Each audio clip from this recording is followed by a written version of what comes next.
akan ada ini ya, lagu lakon dulu untuk lebih menghayati himne lakon. Kalian dalam mengadakan diklat pada malam. Oke, langsung diserahkan kepada operator.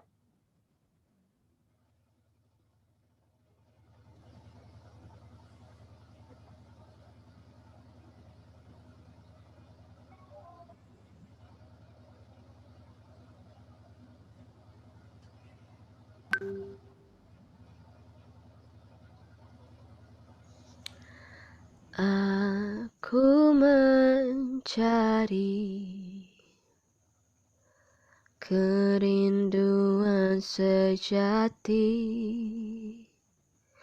Tuhan di sana atau di dalam hati. Ku cari di mana-mana, mati pun rela. Aku mencari sampai kini. Di mana kamu, Tuhanku?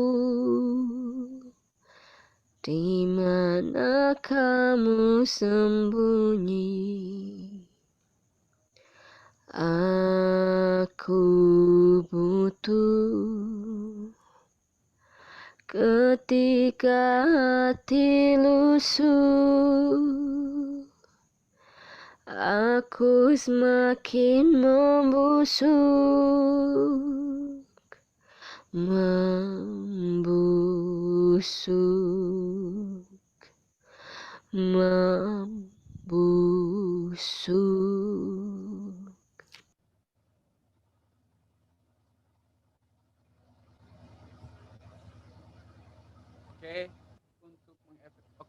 Halo. Oke, untuk efisiensi untuk mengefisiensikan waktu apa? Langsung aja kita mulai pematerian. Tapi sebelum itu jangan lupa ya untuk mengisi formulir. Oke, karena sudah ada Kang Dewa ya. Halo Kang Dewa. Selamat malam Kang Dewa. Selamat malam Kang Dewa. Selamat malam. Silakan Kang, bisa dimulai. Oke. Kedengaran suara saya? Kedengaran ya? Bismillahirrahmanirrahim. Assalamualaikum warahmatullahi wabarakatuh. Waalaikumsalam. Yang pertama-tama selamat malam teman-teman semua. Salam sehat selalu. Juga salam kenal dari saya, terutama untuk calon anggota baru. Bagi host yang bertiga, untuk ke depan ganti kayaknya ya, supaya lebih lancar. Dadakan Kelihatan Kang. masih belajar. Kelihatan masih belajar.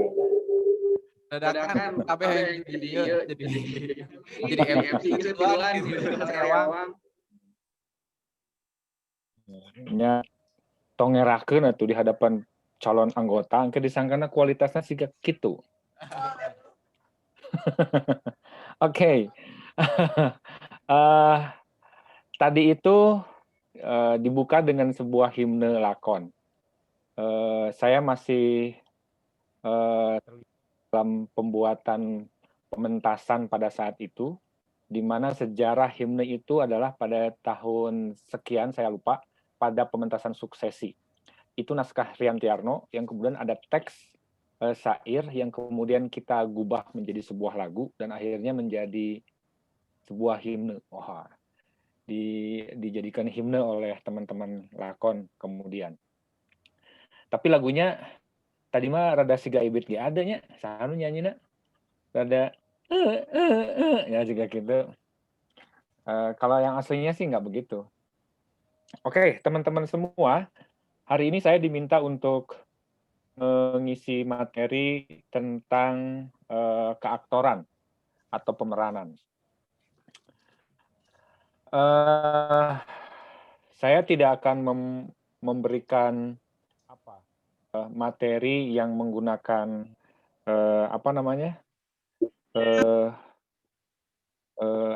di layar seperti halnya perkuliahan ya, karena ini bukan perkuliahan. Jadi saya nanti akan menggiring teman-teman untuk share dan diskusi barangkali ya. Jadi ada yang ditanyakan, mari kita diskusikan. Karena satu lagi, membicarakan masalah keaktoran dalam ruang virtual ini saya kira agak sulit. Karena keaktoran itu sifatnya kerja. Do something, melakukan kerja. Artinya dengan praktek. Kalau diomongkan kayaknya nggak akan masuk ke wilayah esensinya. Tapi kita akan coba mulai dengan hal yang lebih besar tentang apa itu keaktoran. Keaktoran itu kan berasal dari satu kata, yaitu aktor. Pemeranan juga sama, berasal dari satu peran. Gitu, menjadi pemeranan, dan kemudian dari aktor menjadi keaktoran. Artinya, keaktoran adalah sesuatu yang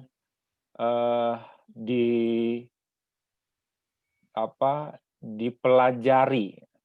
Jadi kalau keaktoran itu berarti ada hal yang mesti dipelajari untuk menjadi aktor, yaitu keaktoran. Keaktoran itu adalah ilmu untuk menjadi aktor, gitu. Pemeranan itu adalah ilmu, sebuah ilmu untuk berperan, untuk memainkan seorang tokoh. Seorang aktor, terutama aktor teater, tentu saja adalah ujung tombak dari sebuah pertunjukan teater. Satu elemen yang paling penting dalam pertunjukan teater adalah aktor. Aktor itu adalah manusianya, gitu. Berbeda kalau misal aktor itu untuk film, untuk teater itu manusianya, kecuali untuk film animasi. Animasi itu tidak dimainkan oleh manusianya, tetapi oleh gambar-gambar animasi yang tetap saja memang digambar oleh manusianya. Tetapi esensi dari keaktoran itu adalah tubuh manusianya. Maka dari itu, modal seorang aktor itu ada dua saja, yaitu, ada yang tahu? Modal seorang aktor itu hanya dua sesungguhnya. Ada tubuh dan jiwanya. Tubuh atau sukmanya. Gitu. Maka dari itu, di dalam elemen-elemen dasar-dasar keaktoran, itu ada 3 hal yang mesti dilatihkan, yaitu olah tubuh, sukma atau jiwa, dan juga olah vokal. Nah, ketiga hal ini memang saling berkaitan, dan semuanya harus diolah sedemikian rupa sehingga menjadi satu kekuatan bagi si aktor itu, bagi si pemeran itu. Suara saya masih kedengaran? Kalau ke saya agak sedikit kedengaran ya, sedikit putus-putus. Kalau nanti nggak kedengaran, tolong teman-teman ingatkan saya.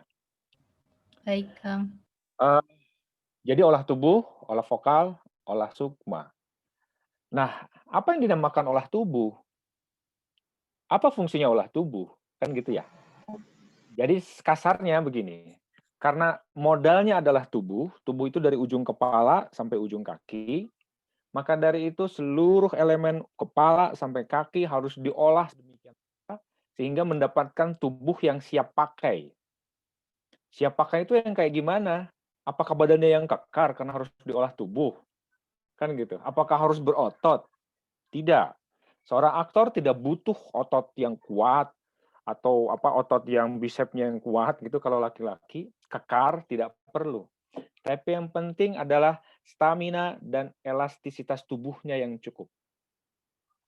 Karena seorang aktor akan memainkan beberapa peran, dari peran yang berupa realistik sifatnya atau peran-peran yang bersifat kontemporer misalkan gitu. Nah, artinya olah tubuhnya juga harus dilakukan. Lalu bagaimana caranya olah tubuh? Olah tubuh teater itu tentu saja susah untuk saya ceritakan dalam ruangan ini. Tapi paling tidak pendekatan olah tubuhnya bisa dengan beragam, bisa dengan beragam beragam pendekatan. Bisa dengan menggunakan sepak bola, bisa menggunakan basket, bisa menggunakan renang, bisa. Selama itu untuk memperbaiki atau memperkuat ataupun itu menjurus pada elastisitas tubuh si aktor, itu bisa dilakukan. Namun tentu saja ada hal-hal yang paling penting untuk dilakukan seorang aktor. Misalkan olah tubuhnya tidak hanya tubuh tangan, kaki, badan, tapi muka juga bagian tubuh yang harus diolah. Konon dijelek-jelekan, diangkat, lidahnya dijulur, matanya atas bawah, dan lain sebagainya. Oke, ini tidak bisa dijelaskan di sini, tapi mungkin kita harus bertemu. Semoga tahun depan pandemi hilang, kita bisa tatap muka dan kita bisa berlatih bersama-sama. Tapi paling tidak olah tubuhnya begitu. Dengan pencak silat bagus tentu saja, karena seorang aktor harus memiliki keterampilan yang banyak. Yang kedua adalah olah vokal. Olah vokal itu seperti menyanyi, ya mungkin salah satunya. Tapi paling tidak, fungsi olah vokal itu adalah supaya vokal kita ada power dan artikulasinya bagus sehingga informasi yang disampaikan oleh kita sebagai aktor sampai ke ujung penonton yang duduknya di ujung paling belakang panggung atau ruang pertunjukan. Artinya bagaimana si aktor harus mengeluarkan suara yang keras, ya artinya harus latihan. Latihannya seperti apa? Banyak hal. Nanti saya akan sedikit memberikan sedikit video. Saya sudah membuat video tadi sore untuk malam ini dengan beberapa kawan di Prodi Film dan Televisi, hanya untuk kira-kira latihan vokal seperti apa gitu. Nanti saya akan share. Yang berikutnya adalah olah sukma. Apa itu olah sukma? Olah sukma itu tentu saja adalah mengolah bagian jiwa kita.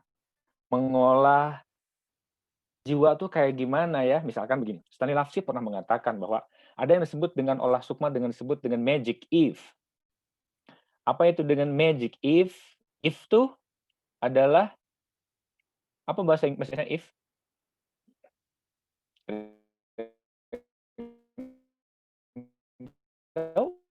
If. Misal, ada yang satu misalkan magic if. Jika saya memegang gelas misalkan gitu. Jadi akhirnya seperti orang pantomime memegang gelas, lalu dia akan begitu. Kan nggak tiba-tiba dia akan begini ya. Nggak kayak begini. Kalau begini gelasnya nanti sebelah mana? Gelasnya ada ruang, berarti gelas misalkan.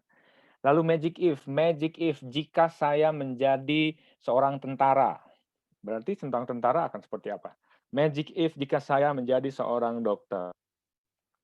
If itu banyak sekali kemungkinan. Seandainya di supir, saya di depan kemudi, bagaimana caranya kalau menanjak, kalau menurun, kalau jalannya agak banyak batu, rem, gas, dan sebagainya. Banyak sekali. Sekali lagi semoga pandeminya berakhir, nanti kita bisa berlatih bersama-sama. Artinya tiga latihan itu penting sekali untuk kita dekati. Oke. Nah, tapi selain itu teman-teman, selain tubuh, lalu kemudian vokal bagian dari tubuh sesungguhnya kan. Cuma bagian yang penting dalam teater, kenapa vokal dipisahkan dengan olah tubuh misalkan gitu. Karena begini, teater yang ansih, teater yang umumnya adalah kita bermain drama. Oke. Bermain drama itu ujung tombaknya adalah dialog. Dialog itu pasti dari pemainnya kan, dari karakternya melakukan percakapan. Gitu, karena unsur yang paling penting dalam naskah drama adalah dialog. Gitu. Semuanya dengan menggunakan dialog. Tidak ada yang lain. Mau tidak mau, suka tidak suka, itu. Pada akhirnya, kita bermain di panggung dengan dialog. Itu kalau teaternya sifatnya drama. Mendrama. Teman-teman tahu apa bedanya antara drama dengan teater? Udah dikasih tahu kan? Halo, ada yang bisa jawab? Supaya saya meyakinkan Anda sudah tahu. Apa bedanya teater dengan drama? Ada yang mau jawab? Halo? Nggak ada? Atau nggak tahu? Coba gelengkan kepala kalau tidak tahu. Kalau iya, anggukan Yuk kepala. jawab yuk. Berarti nggak tahu ya. Saya ada Siska. Siska Aduh, kelihatan aduh, dari nggak saya tahu, gini. Kang. Dia begini. Tidak tahu. Jadi teater dengan drama itu sebetulnya mirip-mirip, tapi memang beda.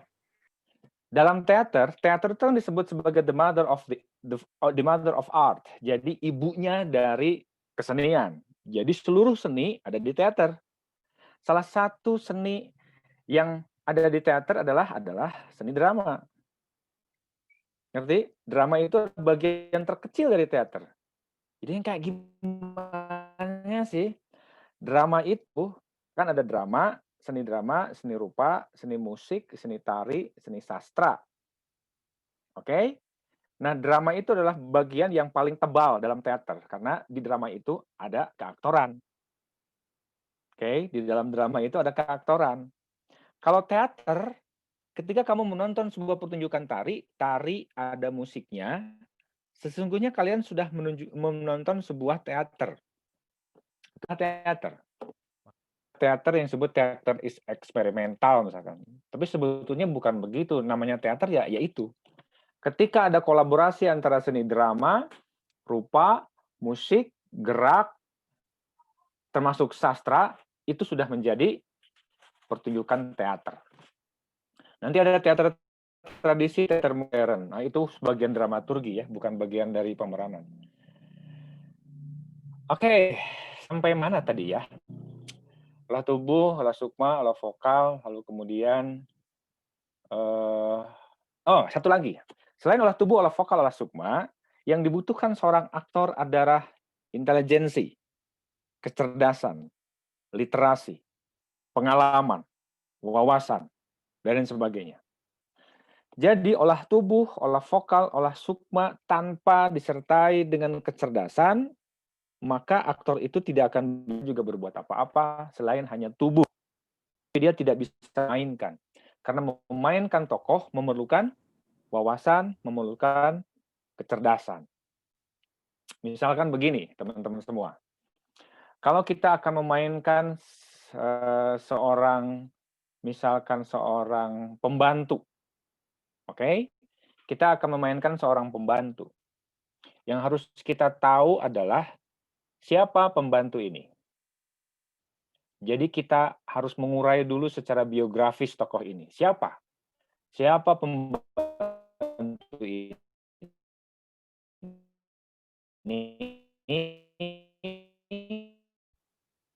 Oke. Lalu setelah berapa lama dia menjadi pembantu di majikannya ini, misalkan. Karena pembantu yang bekerja sudah 10 tahun, apalagi sudah 20 tahun, tentu akan berbeda dengan pembantu yang baru memulai, baru 3 bulan. Apalagi baru 3 bulan, betul-betul 3 bulan bekerja menjadi pembantu. Tapi beda halnya kalau pembantu itu sudah 3 tahun di tempat yang lain. Di A, 3 tahun di tempat B, lalu baru 1 bulan di keluarga yang C, misalkan. Itu tentu akan beda. Bagaimana perlakuannya terhadap pekerjaannya dan terhadap majikannya. Paham? Jadi seorang pemain itu harus mengurai biografinya. Misalkan begini, kamu menjadi orang gila, kan gitu ya. Kamu sekarang berperan menjadi orang gila. Lalu orang gila seperti apa yang ingin kamu mainkan? Itu kan pertanyaannya. Karena begini, gila itu adalah latar belakangnya. Gila karena ditinggalkan istri, tentu saja beda Anda sekolah atau mencari ilmu, berilmu misalkan gitu, tapi ilmunya tidak tekataikan. Ngerti? Tidak nyampe gitu. Itu beda. Anda gila karena kalah lotre gitu, dengan Anda gila dari putus cinta, tentu gilanya akan lain. Artinya seorang aktor harus memiliki motif. Motivasinya apa? Motivasi itu motivasi peran Dia menjadi dokter yang kayak gimana, latar belakangnya gimana, atau motivasi gerak, motivasi bicara, dan lain sebagainya. Jadi motif itu menjadi penting bagi seorang aktor. Oke? Apalagi ya? Boleh interupsi ya, boleh langsung bertanya. Kalau misalkan agak susah, boleh di kolom. Oke. Nah, itulah aktor. Sesungguhnya aktor itu menjadi banyak. Banyak itu apa? Panjang. Karena aktor itu harus memiliki. Menurut Peter Brook, dia pernah mengatakan bahwa proses teater itu adalah 999 kesalahan dan 1 kebenaran. Berarti jumlahnya 1000. Anda harus berproses sebanyak 1000. Lalu dari 1000 proses itu hanya harus mengambil 1 yang masterpiece dan itulah yang kamu ambil. Contohnya dengan analogi cerita saya ya, apa yang pernah saya alami. Suatu hari, saya pernah diminta untuk berperan sebagai waria. Oke. Lalu kemudian secara pribadi, saya tuh takut dengan makhluk yang disebut waria ini. Jadi antara laki dan perempuan. Dalam pikiran saya, yang namanya waria itu adalah seorang laki-laki lalu berperilaku sebagai perempuan. Kan itu ya. Lalu kemudian saya harus observasi, kira-kira waria yang seperti apa yang saya cari, atau yang naskah cari, atau yang diinginkan oleh sutradara. Tapi kan saya tidak bisa misalkan yang saya ketahui doang, misalkan gini, ya yang itu, yang waria itu yang laki-laki kayak perempuan, gayanya digemulai-gemulain. Yang sering saya lihat misalkan di gang dia masuk bawa dem dem dem dem dem gitu kan. Aku tak mau jika aku di madu jeng jeng jeng jeng. Kan begitu, karena yang saya lihat itu. Yang betisnya kelihatan besar gitu, yang bedaknya kelihatan tidak rata, yang menggunakan stocking terus agak bolong-bolong sedikit karena sering dipakai. Kan begitu ya.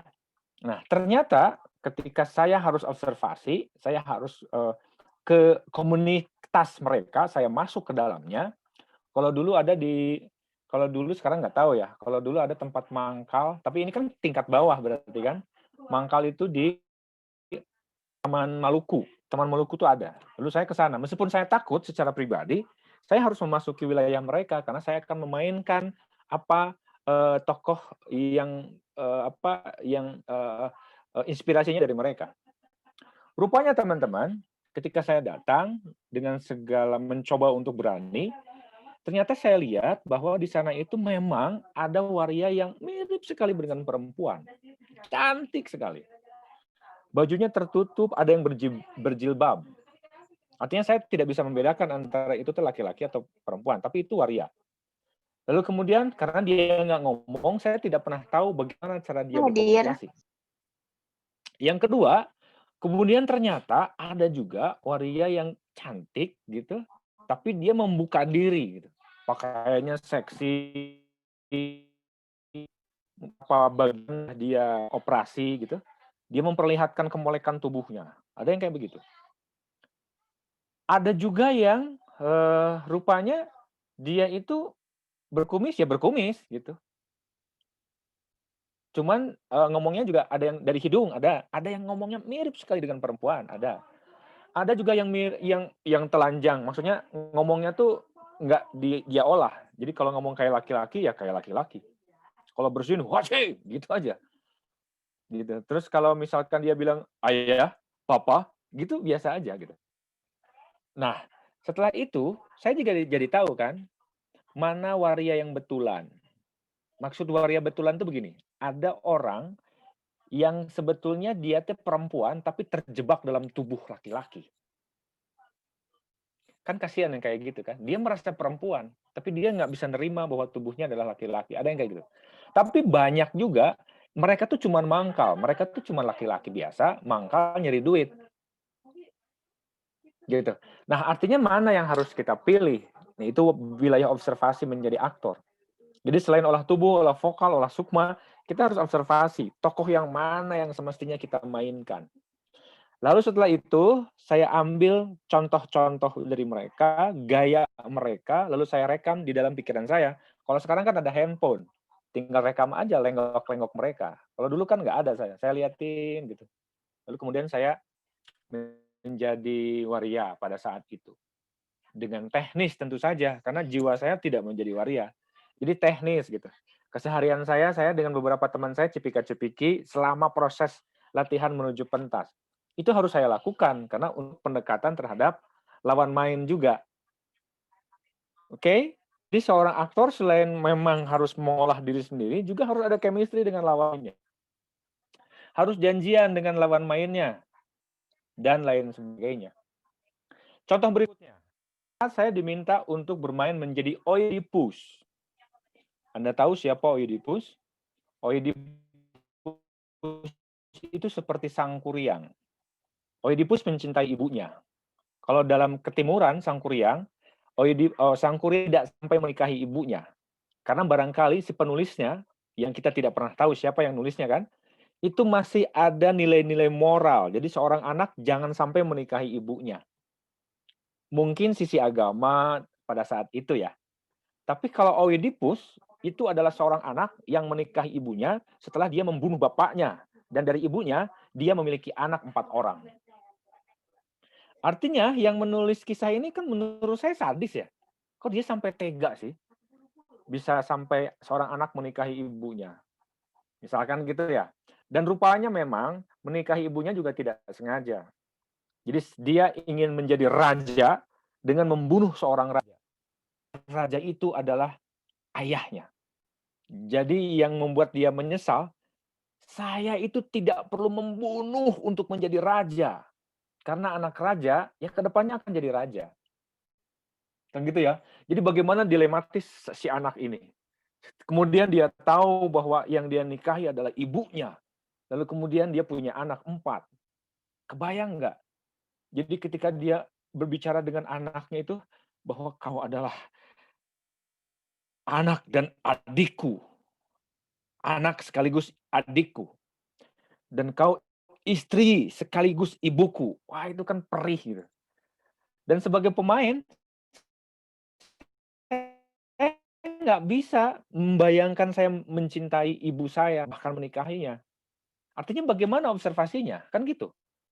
Observasinya pada akhirnya saya teknis menjadi tokoh itu, tapi kemudian saya akan mengambil memori-memori masa lalu yang menyedihkan, yang sangat menyedihkan. Dan barangkali menyedihkan ketika tahu bahwa yang ditikahi adalah ibu, dengan kesedihan-kesedihan realistik lainnya, mungkin tidak ada bandingnya. Berarti saya harus sedihnya sangat sedih, sangat kecewa. Dan itu bisa kita bayangkan. Dan kebetulan saat itu saya sedang menerima sebuah pengalaman hidup yang luar biasa ketika misalkan saya harus berjuang bapak saya yang sakit 4 tahun stroke, tidak bisa apa-apa, kemudian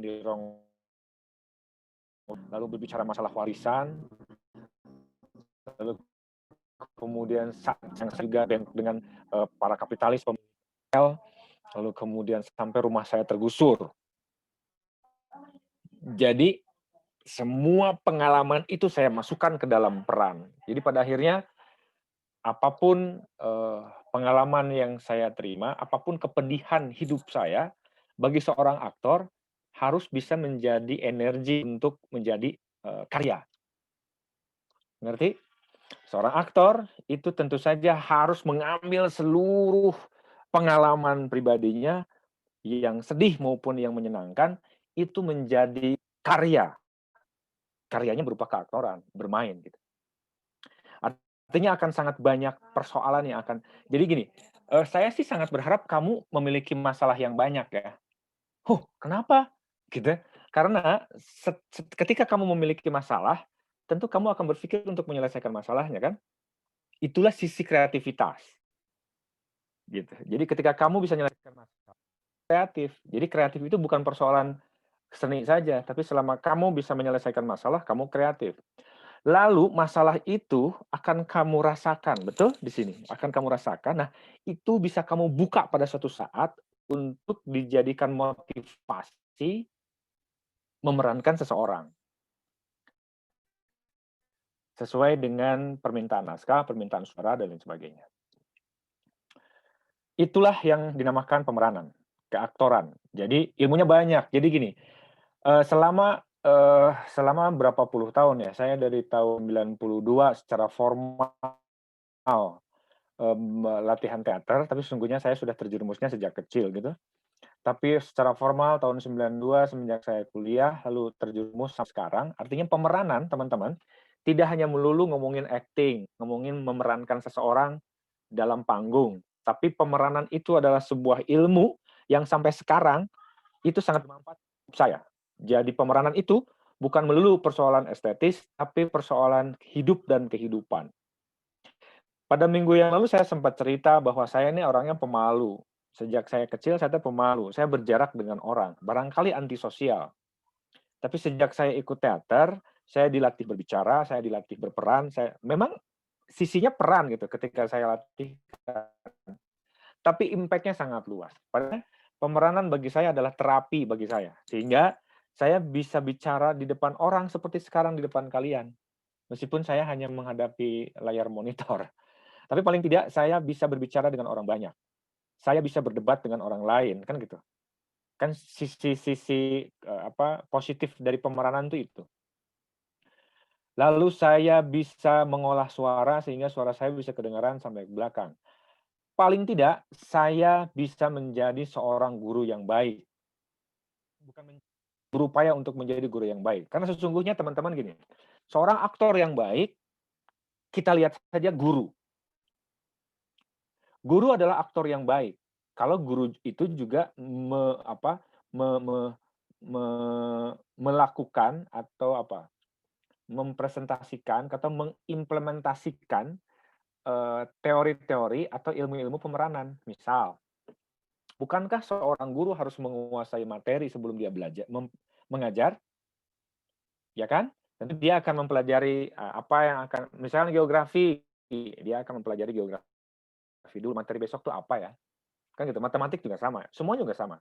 Dia akan mempelajari. Dan seorang aktor kan mempelajari naskah, bukan? Dia mempelajari lalu bahkan dia menghafalkan. Pada akhirnya saya adalah guru yang konservatif, yaitu guru yang harus menghafal sebelumnya untuk mengajar.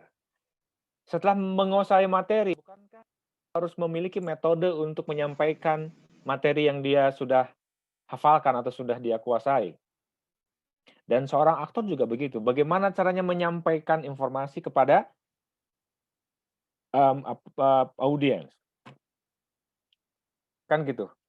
Dan lihatlah guru. Bahkan ada guru juga gini, ketika kamu tidak suka matematik, seringkali cara mengajar guru matematik itu kurang baik. Kan gitu. Ketika kamu tidak suka pelajaran menggambar, karena si guru menggambar itu juga kurang baik. Seringkali begitu. Tapi kalau gurunya menyenangkan, sampai sekarang kamu akan teringat sama dia. Dan itulah aktor harus sampai begitu. Oke? Saya bisa share screen sedikit, supaya apa yang saya lakukan tadi tidak sia-sia. Oke? Jadi sekarang begini teman-teman, bahwa seorang aktor atau pemeranan pada intinya bagaimana caranya kita berkomunikasi. Berkomunikasi itu apa? Berkomunikasi itu selaras antara pikiran, ucapan, tindakan kita. Oke? Itu mah kan petuah orang tua kan, betul? Petuah orang tua. Jadi pikiran, tindakan kita, dan ucapan kita. Yang terakhir adalah arah. Arahnya kemana? Kamu mau ngomong ke lawan main yang mana? Di depan kita ada 3 orang misalkan. Apakah ke si A, ke si B, atau ke si C? Benar? Apakah kita ngomongnya ke penonton? Disebut dengan soliloquy, atau aside, atau monolog. Anda tahu ketiga tipe ini? Di dramaturgi harusnya dikasih tahu tuh. Apa itu aside, apa itu monolog, apa itu soliloquy. Anda harus tahu. Karena itu menyangkut langsung bicara pada penonton atau berhadapan ke penonton. Jadi yang terpenting adalah arahnya. Arahnya kemana? Nah, saya akan men-share screen. Ya, nanti saya buka dulu sebentar. Videonya di mana ya?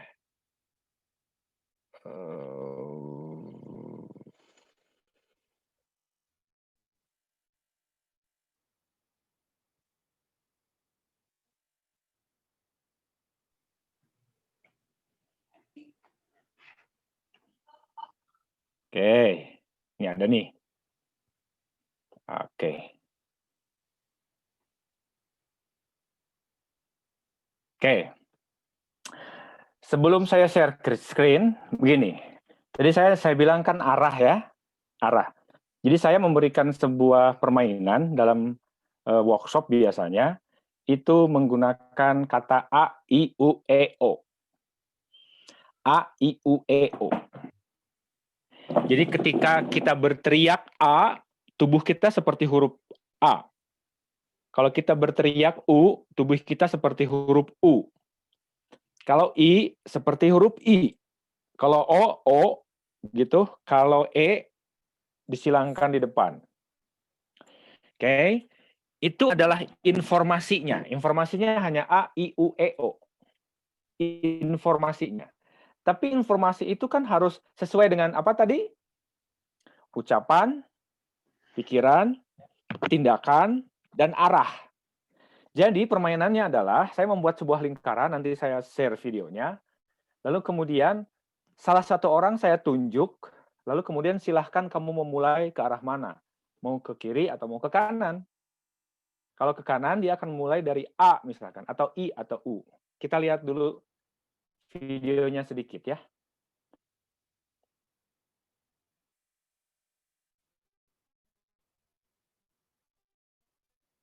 Sudah ada ya?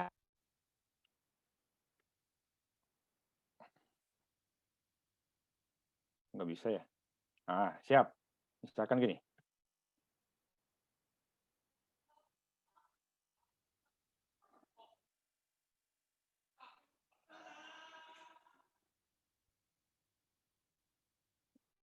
Oke, kelihatan. Oh, video yang lengkap mana ya? Tantan. Tor.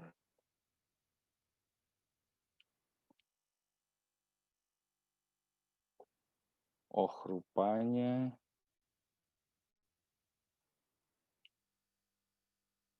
Sekali lagi ya. O. Nah. Dia bilang tadi A, lalu kemudian salah. Jadi, arahnya seharusnya adalah ketika saya ke kanan, saya akan bilang ke kanan langsung. Ke kanan saya. Kalau di situ ke kiri ya. Atau harus ke kanan saya. Hap. Wah. Lalu kemudian, A, ketika si teman kita itu setuju dengan omongan kita, informasinya kan cuma A, I, U, E, O ya. Kalau setuju, berarti dia akan meneruskan sebelah kiri. A, terus ke kiri. A, kiri. Tapi ketika suatu saat dia tidak menerima dengan informasi A, karena dia ingin I, berarti dia akan memutar arah ke berlawanan. Gitu berikutnya. Nah, yang salah itu dieliminasi atau dihukum. Nah, gitulah. Kita coba sekali lagi ya, supaya Anda mengerti. Ini hanya permainan saja.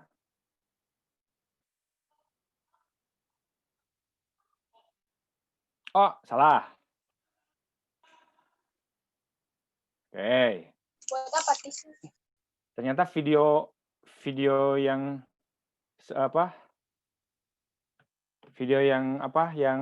yang lengkapnya tidak terekam. Terus begini, berikutnya adalah pemeranan itu adalah wilayah yang sangat dekat sekali dengan perilaku. Oke, yang namanya pemeranan itu berperilaku. Sekarang saya akan memberikan sebuah share screen lagi.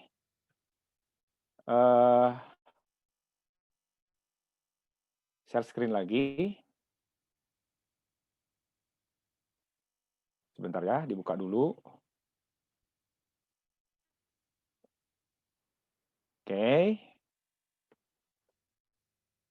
Ini sederhana, ini seringkali juga saya ibaratnya dilatihkan karena ini sangat basic. Untuk mempelajari sebuah pemeranan, seringkali saya meminta 2 orang, laki-laki dan perempuan, lalu si laki-laki saya minta dia berdialog cuma 1 kata, yaitu iya. Lalu si perempuan mengatakan tidak. Oke? Dan mereka harus saling berdialog dan mereka tidak boleh janjian. Berlangsung aja begitu saja. Tapi yang laki-laki bilang iya, yang perempuan bilang tidak.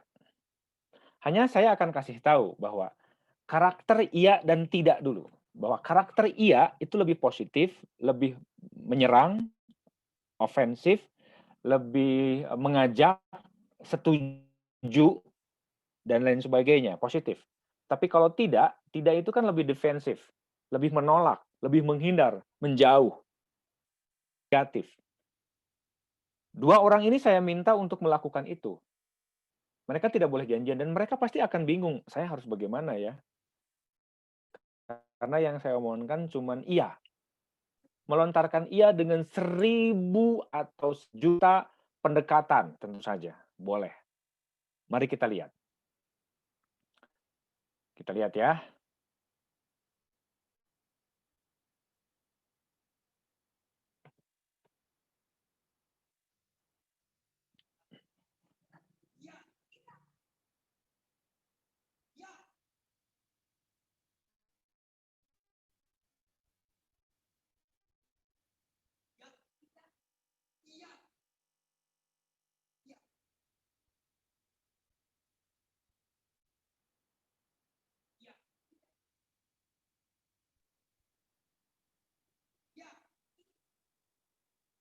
Kang, maaf suaranya nggak kedengeran, Kang.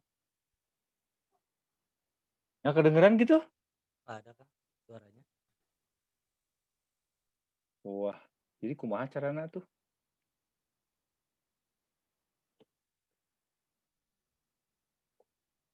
Coba.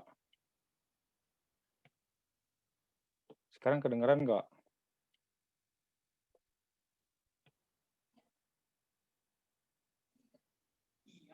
Kedengeran nggak?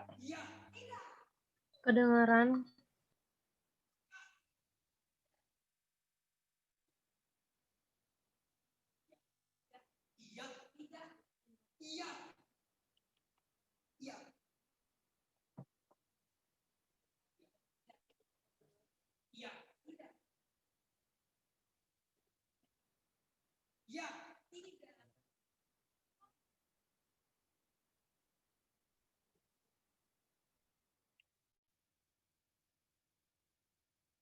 Oke. Yang tadi itu peristiwanya. Jadi iya dan tidak. Sekarang kita kan harus bertanya, apa yang terjadi di antara mereka? Kata iya dan tidak dilontarkan oleh mereka dengan pilihan mereka sendiri kan? Iya, tidak. Iya, tidak. Iya, tidak. Gitu aja kan? Mereka tidak melakukan movement, mereka tidak melakukan pendekatan-pendekatan yang lain. Misalkan iyanya itu bisa dikembangkan, misalkan dari senyum dulu, ya, ya, iya, iya, misalkan gitu. Kan beda tuh. Lalu kemudian, iya, iya, iya, iya, iya, iya, iya, iya. Kan bisa begitu ya. Nah, kemudian setelah saya kasih tahu bahwa ada pendekatan, coba lakukan. Ada movement, coba lakukan. Nah, hasilnya kayak begini.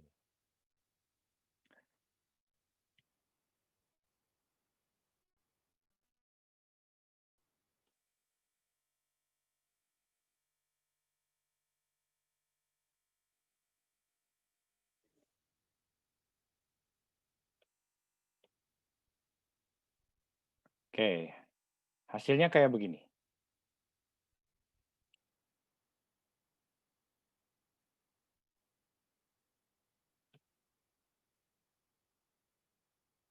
Udah ada ya? Lihat.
Oke. Nah, teman-teman, apa yang barusan terjadi adalah sebuah peristiwa. Pertunjukan teater adalah peristiwa di atas panggung yang sudah mengalami latihan, proses. Yang tadi itu tidak mengalami proses, jadi improvisasi. Saya hanya ingin memberikan pendekatan begini. Apa yang kalian saksikan? Itu pertanyaan pertama. Karena pertanyaan dalam sebuah pemeranan itu, pertanyaan pertamanya adalah apa dulu? Apa yang kalian saksikan? Tadi itu ada dua orang laki-laki dan perempuan. Benar? Lalu mereka terlibat percakapan. Percakapannya menjadi tidak penting. Karena yang penting adalah perilaku mereka. Kita lihat yang satu laki-laki, yang satu perempuan. Siapa mereka? Mereka anak muda, betul. Tapi apa hubungan di antara mereka? Itu pemeranan. Kalau mereka itu adik kakak, tidak ada penandanya. Mereka adik kakak. Benar? Mereka suami istri, juga belum ada penandanya. Mereka suami istri. Maksudnya, ya maksudnya kalau suami istri kan tentu saja ada chemistry yang lebih dekat. Karena dia suami istri. Misalkan kalau mereka pacaran, apa indikator dari pacaran? Barangkali, misal, gaya yang laki-laki ketika dia berlutut. Misalkan, itu adalah gaya seorang laki-laki saat pacaran atau meminta pacarnya. Saya tidak tahu apa yang diminta, karena dialognya hanya iya dan tidak. Tapi seharusnya, teman-teman, meskipun dialognya iya dan tidak, seorang aktor yang baik, sebuah pertunjukan yang baik, itu harus bisa memahami apa yang terjadi dari perilakunya. Contoh, kalian tahu film Mr. Bean? Tahu ya? Lalu Mr. Bean tidak pernah bicara, bukan? Tapi kalian bisa tertawa terbahak-bahak. Artinya, Mr. Bean itu adalah aktor yang baik. Tanpa bicara, orang tahu perilaku dia, kekonyolan dia. Artinya perilaku itu harus muncul. Apalagi menggunakan dialog. Oke? Saya tidak berteori-teori, tapi ini dari pengalaman kita, menganalisis sebuah peran. Setelah itu, baru kita analisis. Oke lah, kita sepakati mereka tuh pacaran. Karena di panggung ada dua orang, laki-laki dan perempuan. Yang satu menolak. Oke, apakah mengajak menikah, apa mengajak makan, apa mengajak yang lain, kita tidak pernah tahu. Yang satu menolak. Oke? Tetapi, lalu saya masukkan satu orang laki-laki, bukan? Satu orang laki-laki. Jadi, ketika kita menganggap mereka pacaran, berubah pikiran kita. Tafsir kita jadi berubah. Loh, ada laki-laki lain. Apa mungkin perempuan pacarnya dua? Misalkan gitu ya. Kalau laki-laki pacaran dua mungkin. Istrinya 4 pun boleh. Tetapi bayangkan ketika ini pacarnya 2, perempuan ini. Tetapi benarkah itu pacarnya? Itu kan persoalan. Coba lihat perilaku antara kedua laki-laki itu. Saya kan tidak juga memberikan masukan pada mereka harus bagaimana. Tapi tiba-tiba mereka yang satu lagi ujug-ujug ngomong tidak, iya ke yang perempuan. Artinya kan mereka kompak tuh berdua.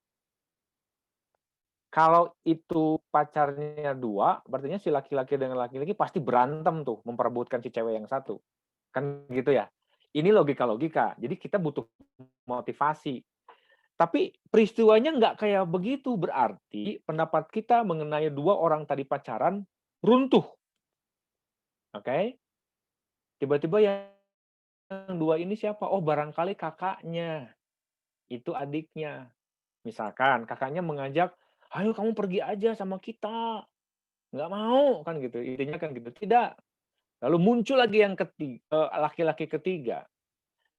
Sampai mereka berempat, kita berpikir, apakah kakaknya orang? Mungkin.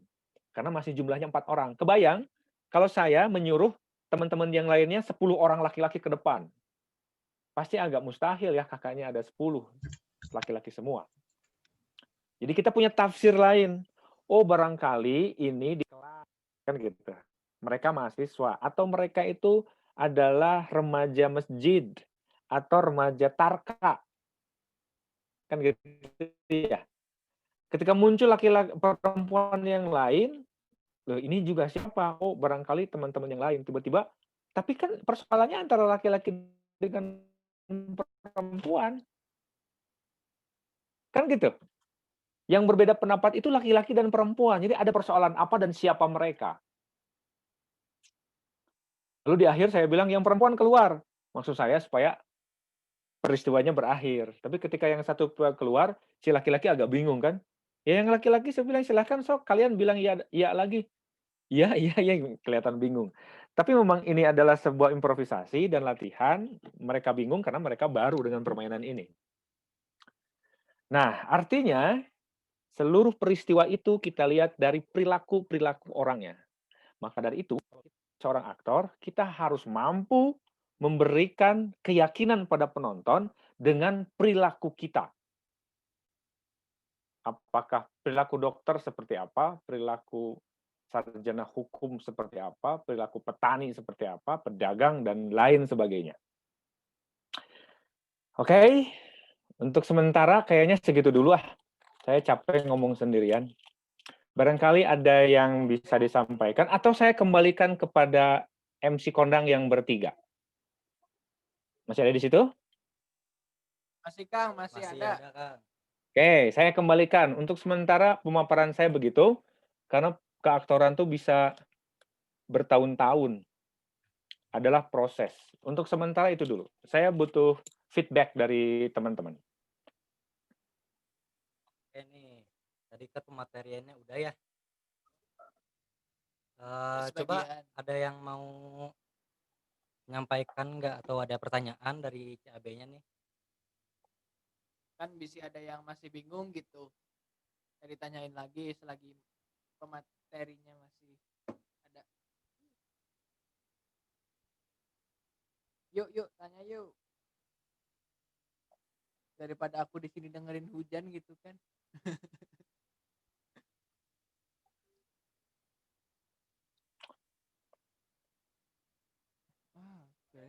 Kirain tanya. Ayo dong. Kalian teh mahasiswa UPI silent aja. Kalau namanya nggak, Itu Kang, ada kalau yang bertanya dikit, dan tidak Kang. bertanya itu mana. Nggak ada. Perkenalkan Kang, nama saya Dharma. Mohon maaf sebelumnya mic-nya sedang rusak. Yang di atas dulu Kang, ada Kang. Dari Nikun Kang. Jadi sebelumnya Nikun tidak bisa on cam dan on mic karena sedang ada pengajian di rumah. Nah, izin bertanya Kang, dari berbagai faktor yang sudah Akang sebutkan, apakah mungkin seseorang tidak memiliki salah satunya atau semua bisa saja dilatih? Lalu bagaimana jika ada seseorang yang benar-benar tidak menguasai salah satu faktor yang sudah Akang sebutkan, apakah masih tetap bisa menjadi aktor? Terima kasih Kang. Oke. Yang disebut faktor tuh yang mana ya? Maksud faktor itu yang berbagai faktor. Faktor itu yang olah tubuh, olah vokal, olah sukma? Atau mana? Kan saya bilang modal seorang aktor adalah dua, tubuh dan jiwanya. Terus yang disebut faktor itu yang mana ya? Tapi saya coba jawab Kang, aja ya. Saya coba jawab. Iya Kang, yang olah tubuh udah oke. Barangkali bukan faktor kali ya. Kan itu mah apa yang harus diolah.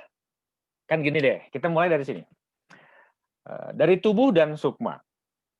Artinya tubuhnya harus lengkap, bukan? Kan gitu ya? Tapi pertanyaannya, misalkan gini, kalau tangannya satu tidak ada, apakah bisa disebut aktor? Itu pertanyaan kan? Kalau ngomong tubuh dan sukma adalah ketika kepalanya nggak ada nggak akan mungkin karena dia pasti tidak hidup. Kalau misalkan kakinya satu tidak ada, apakah dia menjadi aktor? Itu pertanyaan. Nah, sekarang kita kembalikan lagi begini, bahwa aktor itu sesungguhnya adalah predikat yang disandang kepada seorang pemain. Jadi kalau seorang pemain sudah disandang sebagai aktor, berarti dia sudah lengkap. packagingnya. Aktor itu predikat. Meskipun begini ya, sebetulnya kan aktor itu secara aktor itu namanya aktor. Aktor itu istilah untuk pemain laki-laki. Karena untuk pemain perempuan namanya aktris. Jadi kalau misalkan ada perempuan yang saya aktor, itu salah sebetulnya, aktris.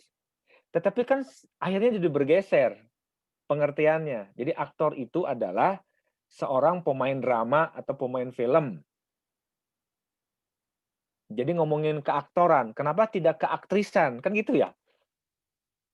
Gitu. Jadi memang ada pergeseran sedikit, tapi secara harfiah bahwa namanya aktor itu adalah pemain laki-laki.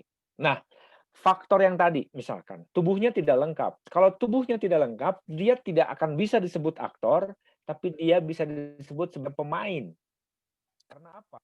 Dia hanya bisa memainkan seorang tokoh yang kakinya cuma satu. Misalkan kalau kakinya tidak ada satu. Ya, kalau misalkan tangannya tidak ada satu, berarti dia hanya pemain yang bisa memainkan peran khusus yang tangannya hilang satu gitu. Tetapi kalau yang tangannya ada komplit, ini di panggung ya, bukan di film tentu saja. Kalau film kan ada efek, ada CGI dan sebagainya. Kalau di panggung berarti ketika orangnya lengkap, dia bisa direkayasa bukan orang lengkap, tubuhnya lengkap, dia bisa direkayasa tangannya hilang satu misalkan gitu dengan diikat dan sebagainya, dia bermain satu tangan. Dia masih disebut sebagai aktor karena dia bisa memainkan orang yang kakinya nggak ada, tangannya nggak ada dan sebagainya. Tapi kalau misalkan dia kakinya hanya satu, predikatnya kan tidak menjadi aktor karena aktor harus bisa memainkan seluruh peran. Namanya seluruh peran. Oke? Seluruh peran. Jadi meskipun misalkan ada wilayah-wilayah psikologis yang harus dia mainkan, barangkali dia juga bisa menjadi pemain yang baik, tapi pemain yang baik yang tangannya nggak ada satu terus. Kan gitu. Jadi tidak dinamik, tidak banyak pilihan pada dia. Terus, lalu bagaimana jika ada seorang yang benar-benar tidak menguasai salah satu faktor yang disebut, apakah tetap bisa disebut aktor? Seorang aktor harus menguasai. Mau bagaimanapun dia harus menguasai. Dia harus menguasai alat ucapnya, dia harus menguasai tubuhnya, dia harus menguasai intelijennya, dia harus menguasai seluruhnya, harus menguasai. Cara menguasainya adalah dengan cara berlatih. Kuncinya satu, proses. Saya adalah orang yang tidak percaya dengan bakat. Oke, orang ini berbakat, saya tidak percaya. Karena seseorang bisa melakukan sesuatu karena berlatih. Saya tidak bisa menyanyi, Kang, saya tidak percaya. Kalau saat ini kamu tidak bisa menyanyi, falas karena kamu kurang berlatih. Coba kamu berlatih, tunggu beberapa bulan lagi pasti kamu bisa menyanyi. Masalahnya kan bisa menyanyi, masalah suaranya bagus atau tidak itu urusan nanti. Saya tidak bisa menggambar, saya tidak percaya. Saya bisa melatih kamu bisa menggambar. Bukankah sejak kecil kamu menggambar? Sejak kamu menggambar, gambarnya coreng-moreng. Tapi kamu kan bisa memperlihatkan pada ibu kamu, ayah ibu aku menggambar mobil, padahal gambarnya tidak mirip mobil, coreng-moreng. Karena anak-anak jujur, itu hasratnya. Tidak peduli apakah gambarnya mirip mobil atau tidak. Maka dari itu, banyak seniman memelihara kekanak-kanakan karena memelihara kejujuran. Karena pada usia 9 tahun, 10 tahun, anak mulai bisa melihat objek secara realistik.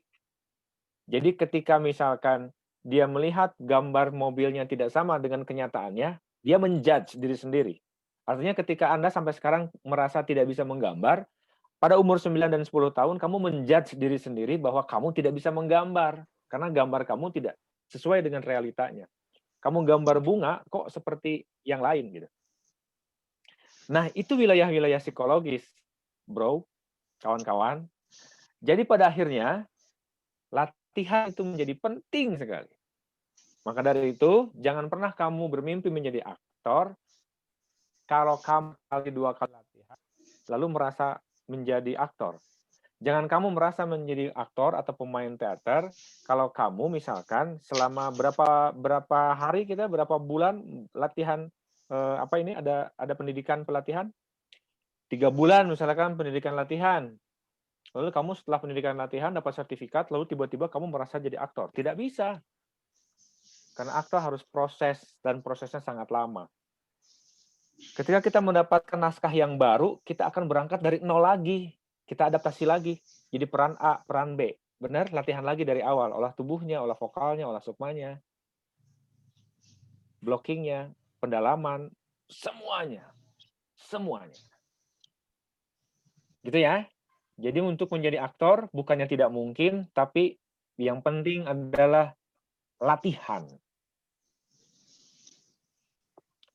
Itu. Kang. Terus ada yang 2 ya?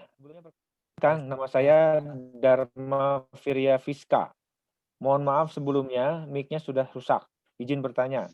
Dalam keaktoran, pastinya kita dituntut untuk berusaha semaksimal mungkin untuk menjadi orang lain atau mendalami karakter yang kita mainkan. Adakah dampak setelah mendalami keaktoran terhadap pengetahuan identitas dan perkembangan diri? Dan bagaimana cara mengatasinya? Wah, ini pertanyaan yang sulit sekali dijawab. Ini sangat susah, karena gini, sekarang saya sedang melakukan penelitian sesungguhnya ya. Sedang melakukan penelitian, mencoba untuk meneliti, karena ada sebuah pertanyaan memang.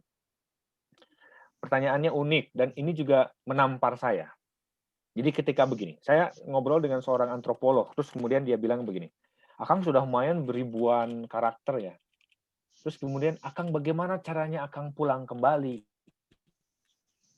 Itu pertanyaannya gitu. Pulang kembali itu maksudnya apa? Kalau pulang kembali bawa motor pulang. Kalau nggak bawa motor saya naik Grab pulang ke rumah. Maksudnya bukan pulang ke rumah, pulang ke diri Akang lagi. Lalu saya terdiam sejenak. Pulang ke diri saya itu maksudnya apa ya? Ya bagaimana cara Akang kembali ke diri Akang? Karena dalam wilayah psikologi, wah dia ngomongin lebih dalam bahwa ketika kita memainkan seseorang, kita latih si tokoh itu masuk dalam jiwa kita, artinya kita sudah menambah karakter di dalam diri kita. Intinya gitu, menambah karakter dalam diri kita. Artinya jangan-jangan ketika Akang marah pada anak Akang, itu bukan Akang yang marah, tapi sang kuryang yang pernah Akang mainkan. Ngerti? Akhirnya saya berpikir juga, apa iya ya? Karena yang saya tahu, ini yang saya tahu ya, ketika saya latihan, dan barangkali sudah banyak sekali orang-orang yang untuk teater, bahkan saya sampai sekarang melatih anak-anak TK untuk bermain teater. 17 tahun saya mengajak mereka berlatih teater, bermain drama, dan bermentas. Berarti 17 karya saya sudah melakukan itu. Tapi ketika ada pertanyaan itu, saya langsung berpikir ulang. Loh, iya juga ya. Karena yang saya tahu teman-teman gini, ketika olah tubuh, olah sukma, dan lain sebagainya, membawakan peran, pada akhirnya untuk kembali pada diri saya bilang, ya saya tinggal zikir, saya tinggal sholat, lalu saya kembali. Karena bagi saya mengikuti apa yang dikatakan oleh Pasyaini KM.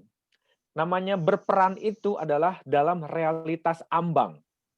Apa itu realitas ambang?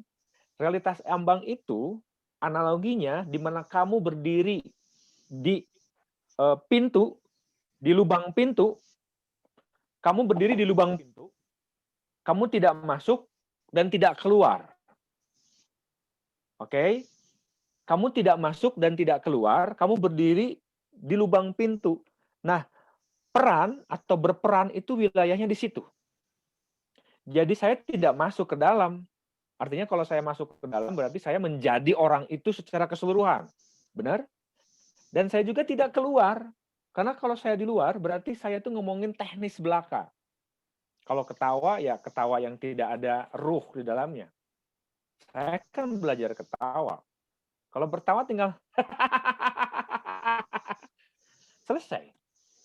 Benar? Karena tidak ada mendalami, saya harus melihat sesuatu yang lucu baru saya merasakan ketawa, enggak. Tapi teknis gitu. Jadi saya bilang teori-teori itu, tapi dia tetap tidak menolak dengan teori itu. Tapi Akang itu sudah menjadi seseorang. Nah, sekarang saya sudah meneliti itu. Meskipun selama ini, barangkali ini yang saya rasakan, saya belum pernah merasakan hal-hal yang bagaimana gitu. Contoh nih ya, ketika saya dulu memerankan waria, saya balik lagi contohnya. Teman-teman saya, ada yang keterusan. Jadi kalau ketemu tuh cipika-cipiki. Kan saya langsung, gitu. Karena saya nggak begitu gitu. Dan kebetulan misalkan saya datang ke kampung halaman saya, lalu ada paman saya sedang membuat membangun, saya ikut ngaduk, saya ikut masang bata, artinya hal-hal yang berat-berat. Dan kebetulan saya senang olahraga bela diri, kemudian ya saya berlatih lagi gitu. Jadi saya akan mengembalikan semua, terutama dengan yang jadi waria tersebut. Tapi untuk hal-hal yang lain, barangkali karena sudah sering, terus kemudian saya merasakan ini adalah wilayah permainan yang saya nikmati, gitu, menjadi seseorang yang tidak masuk menjadi orang tersebut, tapi ada wilayah teknis yang harus saya kuasai. Jadi gitu ya. Jadi sebetulnya terhadap pengetahuan identitas ada yang hilang, ada yang tidak. Jadi ketika misalkan gini, saya membaca misalkan Heath Ledger setelah dia memainkan Joker dalam The Dark Knight, lalu kemudian dia bunuh diri, atau jangan-jangan ini yang dikatakan oleh si antropolog yang ngobrol dengan saya, dia tidak bisa pulang. Dia tidak bisa kembali pada dirinya, jadi dia stres, dia menganggap dirinya sebagai Joker. Nah, dalam kasus itu ada, tapi tidak banyak. Karena kalau saya bilang ada, barangkali itu juga dekat dengan wilayah keartisan. Kan ngomong artis tuh gaya hidup berubah. Kemudian kerja film itu kan luar biasa, apalagi aktornya itu laku gitu. Jangankan film, kerja sinetron pun kalau kalian menjadi pemain sinetron itu jamnya luar biasa, kejar tayang dan lain sebagainya. Makanya banyak yang kemudian punya pacar di lokasi, cinlok misalkan. Itu karena memang kehidupan seharian dia begitu di situ. Lalu gaya hidup, dia capek, dia butuh hiburan. Hiburannya apa? Akhirnya kan ngomongin narkoba dan sebagainya. Itu juga pilihan dan lain sebagainya. Jadi memang itu fenomena dan itu adalah hal-hal yang memang terjadi, yang kita lihat juga. Tapi kan kembali pada kitanya.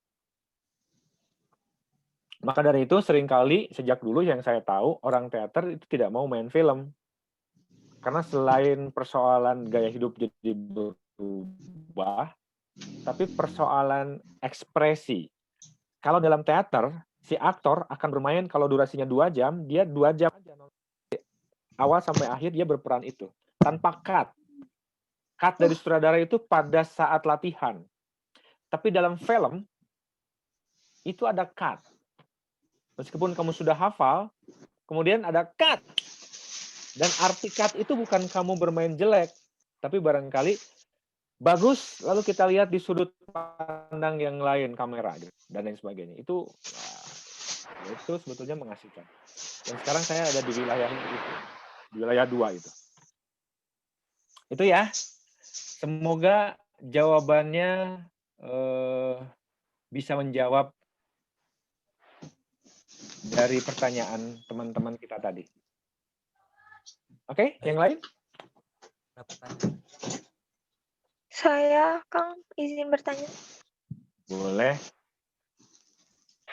Izin memperkenalkan diri, nama saya Nesa Nur Fadila Sulaiman, NIM 2009725 dari Prodi Pendidikan Teknik Otomotif. Izin bertanya, tadi kan di sini ada elemen seorang aktor itu yang olah jiwa ya, Kang, atau sukma. Nah, di situ kan tadi Kang bilang ada magic if. Nah, apakah ada hal lain gitu selain magic if? Terima kasih. Oke. Itu salah satu teori yang disebutkan oleh Stanislavski ya. Saya harap Anda juga membaca buku Stanislavski deh ke depan, nanti ada apa aja di dalamnya. Itu hanya salah satu. Kemudian ada metode mengambil memori masa lalu misalkan. Misalkan begini. Siapa tadi namanya? Anissa, Kang. Anissa misalkan. Misalkan begini.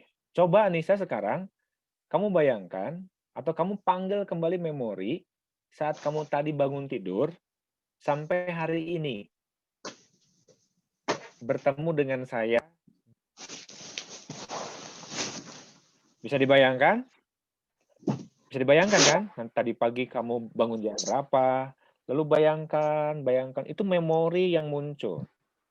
Tetapi ketika di dalam memori kamu pada hari ini tidak ada persoalan atau tidak ada yang terkait dengan persoalan psikologi, tidak ada kemarahan, lempeng aja gitu. Kamu juga kan tidak ada sesuatu yang bisa kamu ingat secara detail. Tapi kalau tadi pagi, misalkan, kamu baru diputuskan, pasti sampai sekarang kamu ingat. Dan ingat itu adalah masalah kesedihan. Diputuskan oleh pacar, lalu kamu merasa sedih. Dan sebetulnya sekarang itu pelarian kamu, misalkan gitu. Ini misalkan ya. Artinya ada hal-hal yang pasti bisa dirasakan. Nah, sekarang kalau misalkan saya bilang begini ke kamu. Sekarang, coba, Nisa, apa yang membuat tertawa, misalkan gitu. Atau hal apa yang kamu merasa itu adalah peristiwa yang paling konyol seumur hidup. Kamu pasti tahu kan? Lalu kamu akan terus pikirkan, lalu kamu ceritakan. Nah, ketika kamu saat menceritakan, itulah wilayah pemeranan bisa kamu mainkan. Kamu menjadi diri sendiri, betul. Tapi ketika kamu menceritakan sesuatu yang menyenangkan, artinya kamu harus meyakinkan teman atau saya yang mendengarkan bahwa itu betul-betul menyenangkan. Nah, wilayah pemeranan ada di situ. Nah, sekarang misalkan contoh olah sukma yang lain. Kamu suka menonton Ustadz Maulana Mansur? Jamaah, jamaah, alhamdulillah. Pernah kan? Iya, Kang. Di dalam satu sesi ceramah, biasanya ada artis sebelum pandemi ya. Kalau sudah pandemi kan bentuknya ceramahnya berjejer duduk gitu ya. Kalau dulu kan ada penontonnya, bahkan dia mengajak beberapa orang artis. Nanti artisnya bertanya gitu. Nah, ada satu sesi doa bersama. Coba kamu lihat di YouTube dan sebagainya. Kalau kamu belum pernah menonton. Lalu kemudian Pak Ustadz Maulana Mansur itu mendekati target, yaitu si artis itu, lalu diberikan sebuah mic gitu supaya artisnya juga mendekatkan mulutnya pada mic supaya dia bisa bicara.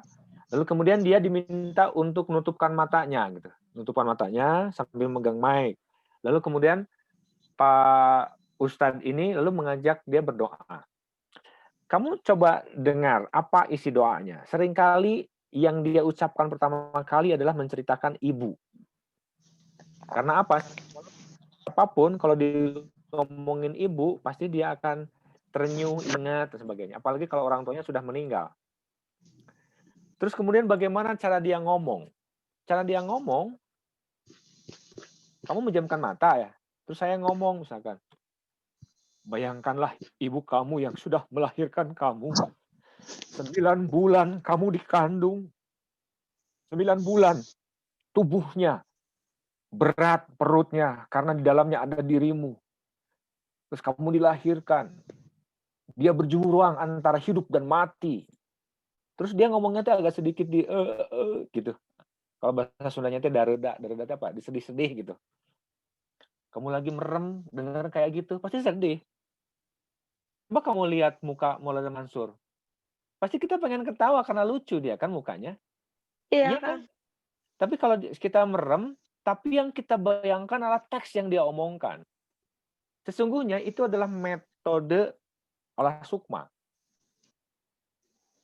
Dan hal itu bisa kita pergunakan, misalkan api unggun, kan ya? Api unggun, pramuka tuh. Benar? Lalu kemudian pejamkan matanya, pejamkan lagi dingin. Lalu tadi pagi sudah disuruh jalan, apalagi ada dibentak-bentak, tiba-tiba di api unggun ngomongin ibu, ngomongin rumah, ya pasti nangis. Kan gitu, itu psikologi yang harus kita bangun. Dan seorang pemain teater, kita nih sekarang udah di teater, kita harus mampu mengetahui itu. Bukankah cara duduk seseorang, meskipun kalian berkelompok, cara duduknya beda-beda? Coba kamu lihat. Kalau lagi ngumpul ya, kamu lihat. Sekarang analisis yang pertama. Kamu lihat cara duduk orang tuh beda-beda. Ya, Kang. Artinya, sikap tubuh itu kan cerminan dari diri kita sendiri. Nah, wilayah pemeranan bukan melulu ngomongin acting, tapi juga ngomongin tentang psikologi, ngomongin banyak hal. Gitu ya? Atau saya terlalu jauh ya menjawabnya ya, Anissa? Enggak, Kang. Kalau terlalu jauh? Jadi tahu gitu. Kalau dijelasin kayak gitu. Makasih, Kang. Oke, siap.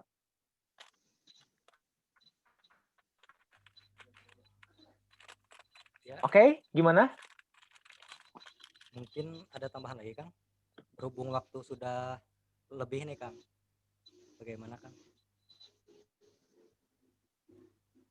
Oke, sekali lagi teman-teman semua, karena berbicara masalah teater, khususnya pemeranan, tentu tidak bisa dibicarakan hanya dalam Zoom.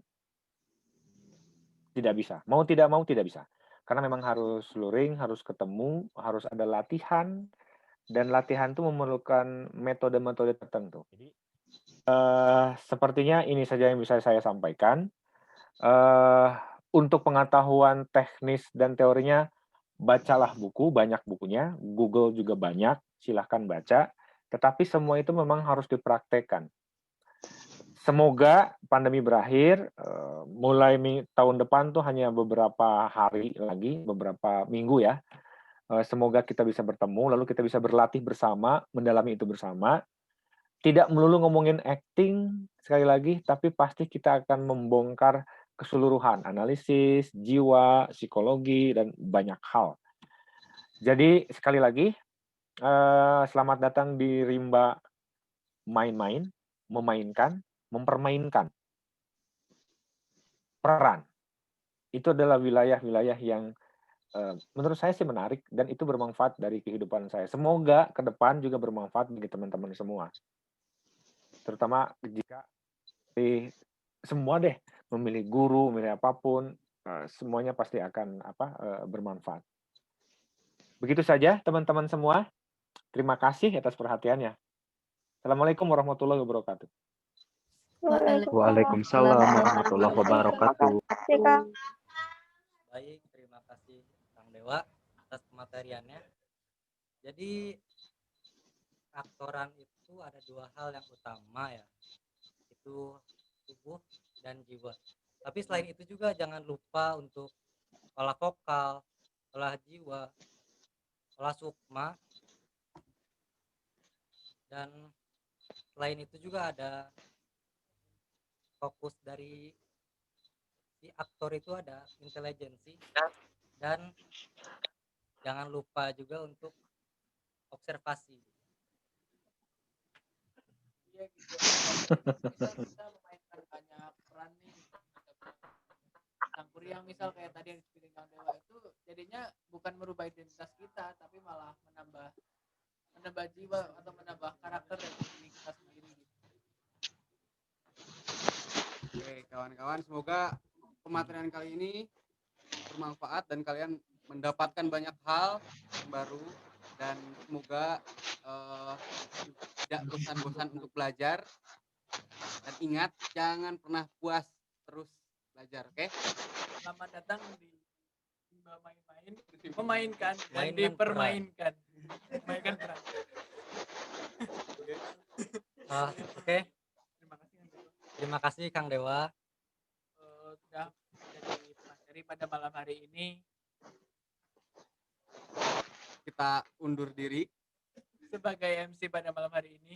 Tapi sebelumnya kita dokumentasi dulu. Dihitung dulu ya. On cam semuanya, on cam.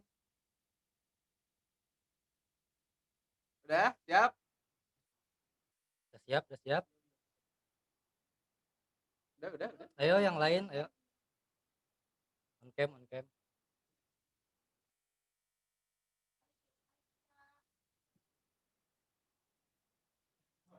1, 2, 3.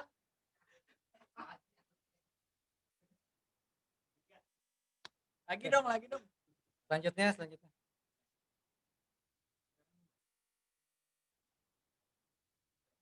2, 3. mantap. Oke. Mantap kalian semuanya. Konbanwa minasan, arigatou gozaimasu. Oke. Terima kasih Kang Dewa. Untuk teman-teman CAB, jangan lupa untuk isi presensi ya. Presensi selanjutnya. Jangan lupa juga untuk tugas-tugas. Selesaikannya deadline itu H-1 sebelum hari diklat selanjutnya. Jangan lupa juga untuk paid promote. Tapi sebelum itu, kita ucapkan dulu terima kasih kepada Kang Dewa.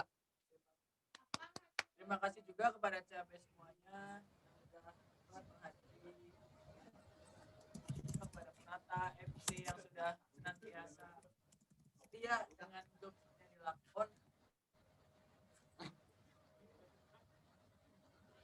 Dan jangan lupa like, comment, subscribe channel Teater Lakon di YouTube ya, biar makin banyak. Oke, terima kasih. Kami pamit semuanya. Assalamualaikum. Assalamualaikum. Waalaikumsalam warahmatullahi wabarakatuh. Makasih Kak. Makasih Kak. Terima kasih semuanya. Dadah. Dadah. Aku kelihatan gitu. Dadah. Hanya sih pengen Iya, dibesarin. Ketutupan rambut lu. Kang. Halo guys. Mana muka akunya pengen lihat. Yus, lu ngapain di Sumedang mulu, Yus? Besarin dong. Ngapa sih lu? Pengen ke Bandung. Sayang-sayangku tunggu ya. Yang di CAB Sumedang, kapan siapa yang di kesini, Sumedang CAB? guys? Ayo. Ayo CAB yang mau CAB-nya mau ke kesini sekret kapan tuh nih? ditungguin nih sama aduh patah. Aku pengen Sabtu. Kalian semangat ya. Yang Semangat terus tangguh-tangguh. kalian. Gak apa-apa. Ceweknya sedikit. Kayak aku sendiri. Guys, curang giliran gua Yang kemarin paling ke sekret, banyak ya sekarang pada ke sekret itu si Nabil, si Amei. Pengen ke Bandung. Hindarin lu, Yus. See you soon guys. Besok aku ke Bandung. Hehehe. Ditunggu dia. CAB jangan takut kesini, ayo main. Ini ada Malam Trio Senin Pak sekret, Boy. woi, malam Senin sekret, woi, kumpul. Nabil ayo. The real. Barbekyuan yuk. Kuy. Yang di Gas. yang di sekret mau mangga enggak? Yang di sekret mau mangga enggak? Senangnya Barbekyuan. dalam hati. Ayo. Yang di sekret mau mangga enggak? Woi. 5. Banyak. Gak jelas Yus, gak jelas. Ya udah we pamit aja. Yang di sekret mau mangga enggak? Yang ada kan pakai mulut gua. Ada anak Ada anak teknik bangunan nggak? Nggak ada. Ada ya? anak seni tari nggak? Nggak ada Pendidikan ya? pariwisata nomor 1. Seni rupa, pemateri seni rupa.